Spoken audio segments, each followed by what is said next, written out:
Hi అండి. మన కుటుంబ సభ్యులందరికీ వెల్కమ్ అండి. అందరికీ శ్రావణ మాస శుభాకాంక్షలు అండి. అందరూ వరలక్ష్మి పూజ చేసుకునే ఉంటారండి.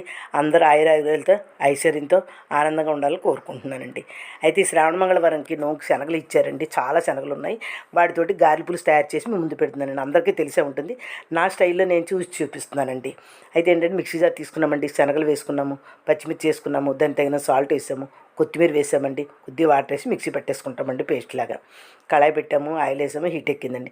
ఆ పేస్ట్ ఒక బౌల్లో తీసుకున్నామండి. కొత్తిమీర, కొద్దిగా ఉల్లిచెక్కు అందులో యాడ్ చేసుకుంటామండి. చిట్టి చిట్టి గారెలాగా అందులో డీప్ ఫ్రై చేసేసుకుంటామండి. అవన్నీ వేగిపోయాక మనము ప్లేట్లో తీసి పక్కన పెట్టుకోవాలండి. కళాయి పెట్టుకున్నాము, 2 స్పూన్లు ఆయిల్ వేసుకున్నామండి, పోపు దినుసులు వేసుకున్నాము, కొద్దిగా ఇంగు కూడా యాడ్ చేసామండి. 2 ఉల్లిపాయలు, 2 టమాటాలు చిన్న చిన్న ముక్కలుగా కట్ చేసి అందులో వేసి మూత పెడితే 5 మినిట్స్లో వేగిపోతుందండి. కరివేపాకు కూడా వేసుకున్నాము. ఉల్లిపాయలు, టమాటాలు పేస్ట్ అండి. తర్వాత అల్లం వెల్లుల్లి పేస్ట్ 1/2 స్పూన్ వేసాను. గరం మసాలా పౌడర్ 1/2 స్పూన్ వేసానండి. జీలకర్ర పౌడర్ 1/2 స్పూన్ వేసానండి. ఇవన్నీ వేగుతూ ఉండగా మనము చింతపండు జ్యూస్ కూడా అందులో వేసేయాలండి. వేసి తగిన సాల్ట్ వేసి డీప్ ఫ్రై చేసుకున్నాం కదండి గారెలు, అవి కూడా అందులో వేసేస్తామండి. కొత్తిమీర, కొద్దిగా 1/2 స్పూన్ పసుపు వేసేస్తాం. అంతేనండి.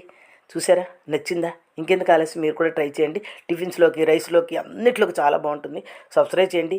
నమస్తే అండి.